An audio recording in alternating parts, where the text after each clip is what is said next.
모노노케 히메, 센과 치히로의 행방불명, 하울의 움직이는 성에 이르기까지 수많은 명작을 남긴 스튜디오 지브리의 설립자이자 일본 애니메이션의 살아있는 전설, 미야자키 하야오의 신작 그대들은 어떻게 살 것인가가 국내 스크린을 쳤습니다. 미야자키 하야오가 내놓은 10년 만의 신작이라는 사실만으로도 주목을 받았던 이 작품.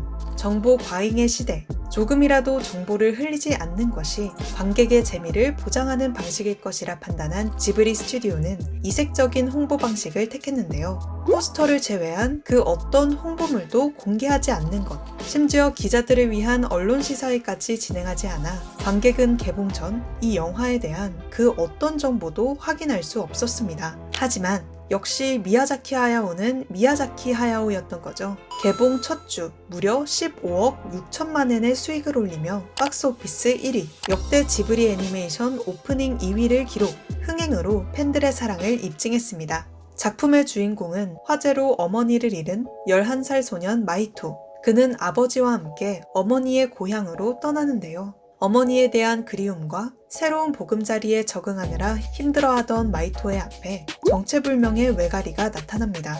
저택에서 일하는 7할멈으로부터 외가리가 살고 있는 탑에 대한 신비로운 이야기를 들은 마히토.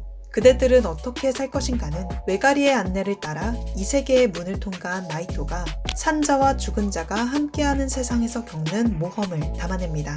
심오하게 느껴지는 작품의 제목, 그대들은 어떻게 살 것인가는 1937년 출판된 일본의 동명소설을 원작으로 합니다. 청소년 소설의 고전으로 평가받고 있는 이 작품은 15살 소년 코페르가 통과하는 삶에 대한 통찰을 담고 있죠. 어린 시절 교과서에 실린 그대들 어떻게 살 것인가의 서두에서 강렬한 인상을 받았다고 밝힌 미야자키 하야오 감독. 스튜디오에 들고 다닌 건 물론 제작진에게도 이 책을 읽으라고 추천했다던 그는 작품 제작을 시작하고 얼마 지나지 않아 책의 제목을 영화의 제목으로 빌려와야겠다 다짐했다고 하죠.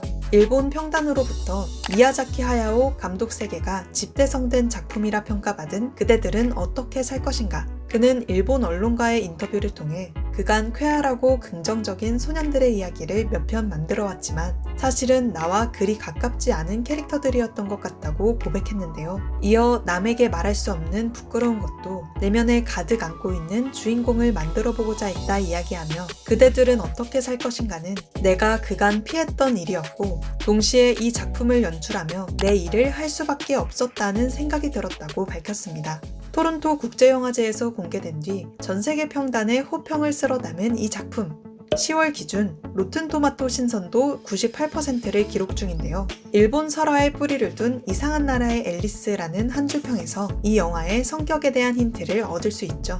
온갖 기술이 난무하는 스크린 속에서 2D 애니메이션만의 클래식한 매력을 선사할 이 작품.